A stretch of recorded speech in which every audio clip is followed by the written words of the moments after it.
Ibu Bapak yang saya hormati, ini adalah sedikit rangkuman dari kondisi hasil seleksi guru ASN P3K di tahun 2021 yang lalu, di mana kita sudah dari sebenarnya lebih dari 1 juta formasi yang disediakan, seperti disampaikan oleh Pak Alex, yang diajukan oleh pemerintah daerah sebesar 506.252, dan yang telah lulus dan mendapatkan formasi itu ada hampir 300.000, yaitu sebesar 293.860 guru.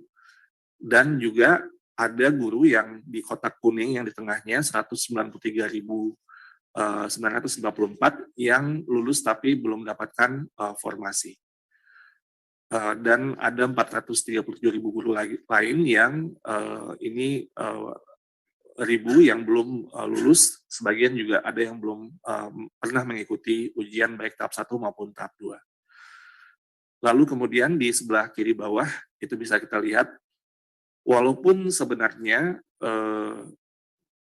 ada guru yang lulus tapi tidak mendapatkan passing grade, lulus passing grade tapi tidak mendapatkan formasi, tapi masih ada formasi tersisa yaitu 212.392. Jadi ini yang tadi Pak Deputi, Pak Alex sampaikan bahwa kita juga perlu memperhatikan secara keseluruhan bagaimana penyelesaian guru ASN P3K ini bisa selesai, karena sebenarnya secara nasional kita memiliki daya kapasitas yang bisa untuk menampung semua dari guru yang jika mereka lulus seleksi untuk mendapatkan formasi. Nah, ini yang menjadi puzzle atau tantangan kita bersama. Mudah-mudahan di tahun ini kita bisa menyelesaikan dengan lebih baik lagi, terutama tadi yang sudah disampaikan oleh Pak Aba, dengan berbagai pertimbangan terutama untuk penyelesaian tenaga honorer yang sudah ditetapkan 2023 bulan November sudah harus selesai. Lanjut. Nah, Ibu Bapak yang saya hormati, kami sering di Kemendikbudristek itu menerima pertanyaan-pertanyaan terkait dengan bagaimana formasi yang sudah diajukan 2021, apakah itu hangus gitu ya, apakah itu hilang. Jawabannya di sini kami sekali lagi menegaskan tidak. Artinya formasi yang masih tersisa sebesar 212.000 sekian tadi yang sudah saya sampaikan di slide sebelumnya, itu tetap akan menjadi formasi yang diperebutkan di tahun 2022 ini. Nah, sehingga jumlah formasi 2022 adalah penjumlahan dari sisa formasi tahun 2021 dan formasi yang diusulkan pemerintah daerah di tahun 2022. Saat ini total formasi yang sudah diajukan oleh pemerintah daerah, termasuk di sini guru agama, itu sebesar 343.631. Dan di sini saya juga ingin menyampaikan bahwa total kebutuhan formasi kita untuk tahun 2022 ini menggabungkan dengan 2021 itu sebesar 970.410 formasi termasuk dengan guru agama. Artinya formasi yang baru diajukan sejauh ini hanya sekitar 35%, Ibu Bapak, dari total kebutuhan formasi. Dan nanti mungkin dari Kementerian Keuangan juga bisa menjelaskan bahwa formasi tersebut sudah ada anggaran yang ditransfer untuk penggajian asumsi mereka sudah lulus di tahun ini, mulai dari bulan Oktober dan seterusnya. Sehingga sebenarnya kunci dari penyelesaian ASN P3K guru ini yang utama tentunya adalah adanya formasi yang diajukan oleh pemerintah daerah. Jadi ini menjadi sekali lagi menjadi kunci untuk penyelesaian guru ASN P3K, dan kita bisa melihat bahwa masih ada 65% lagi formasi yang perlu untuk diajukan supaya kita bisa memenuhi kebutuhan guru di seluruh Indonesia, dan juga sehingga anak-anak murid kita juga bisa mendapatkan layanan yang bagian dari layanan dasar secara baik. Jadi ini sebenarnya bukan saja pemenuhan secara kepegawaian, tapi juga layanan yang kita berikan, terutama untuk mendukung pendidikan yang bisa dijangkau oleh semua lapisan masyarakat dan anak-anak kita, sehingga kedepannya SDM kita bisa berkembang dengan lebih baik. Lanjut.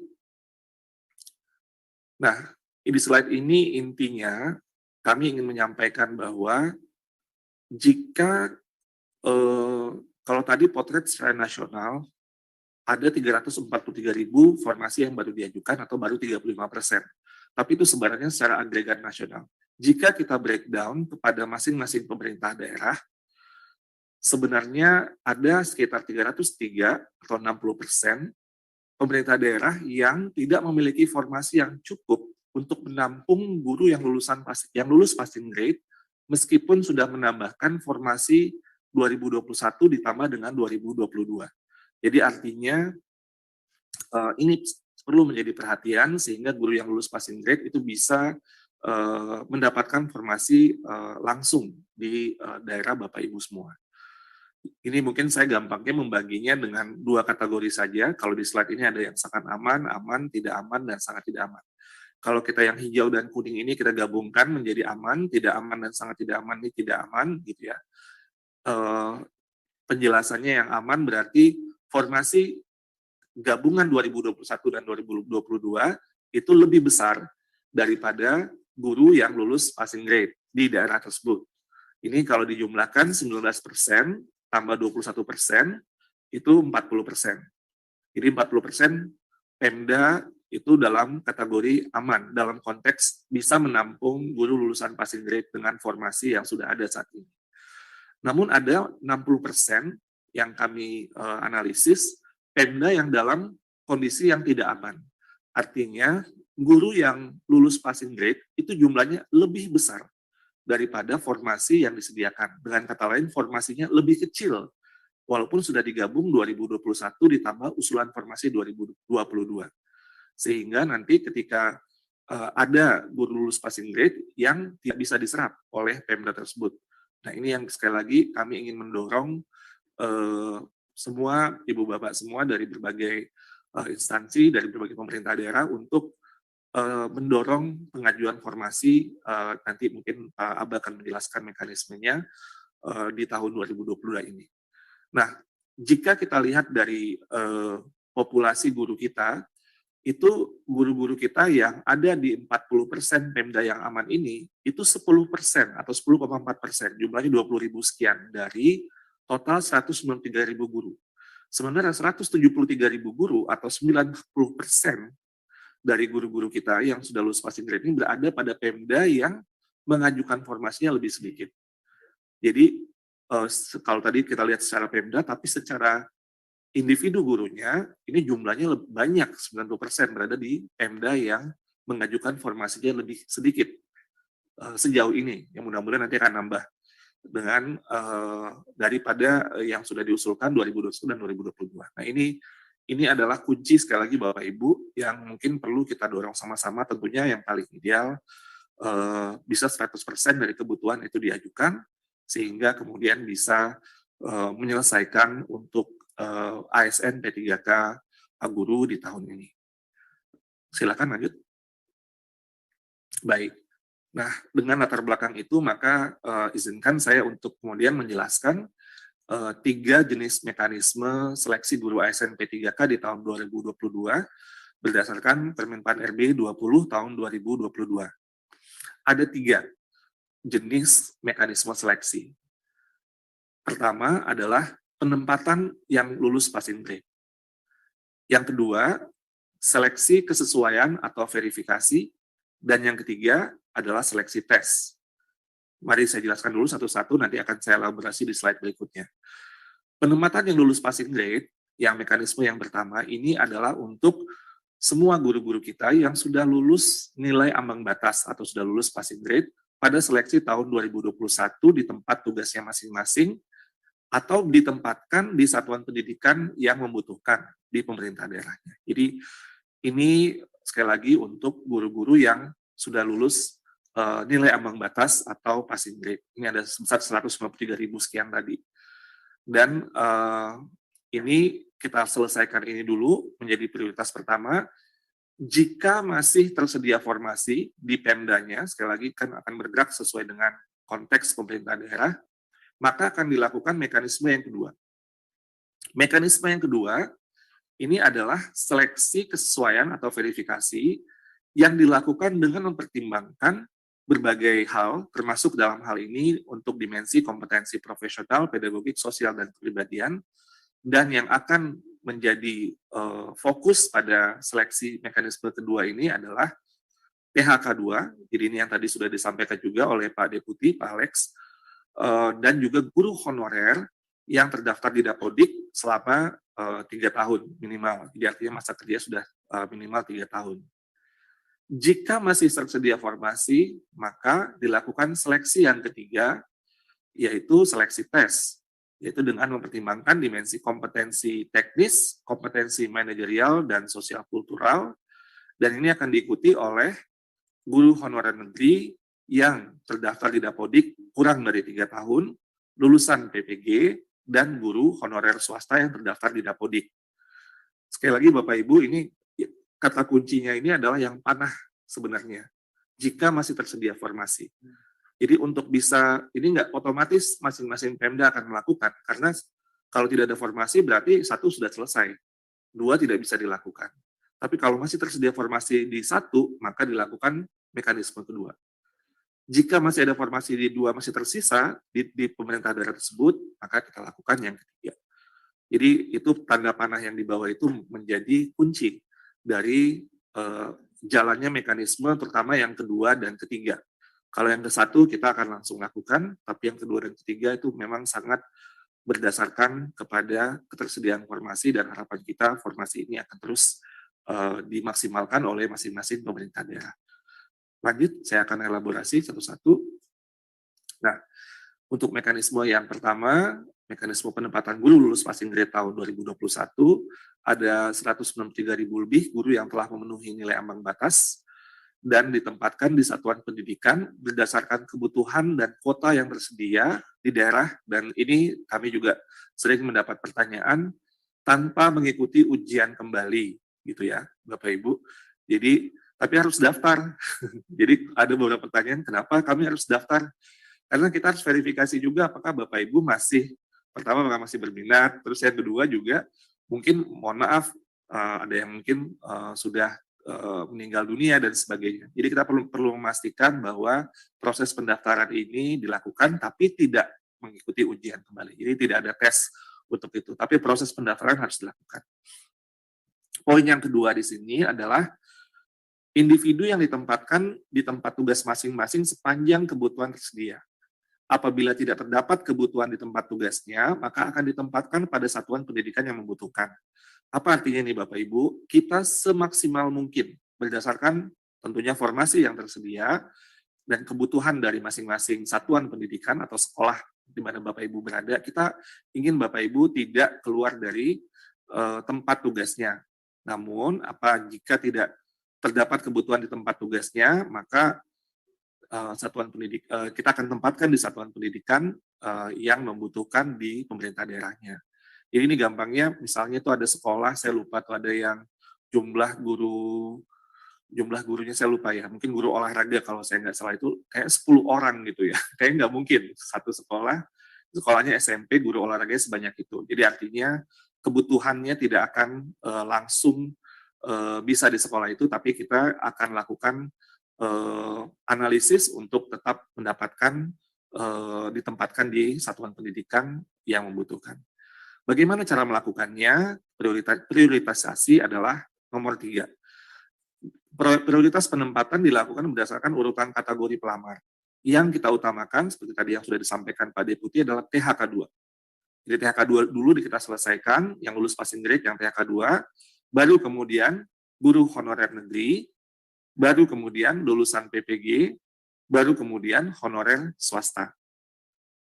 Nah, lalu kemudian juga pada masing-masing kategori, poin yang keempat, juga kita lakukan juga, jadi misalnya PHK2 atau honorer negeri dan sebagainya, kita lakukan siapa yang mendapat prioritas yang lebih awal. Pertama, kita lakukan berdasarkan nilai yang diperoleh pada hasil seleksi 2021.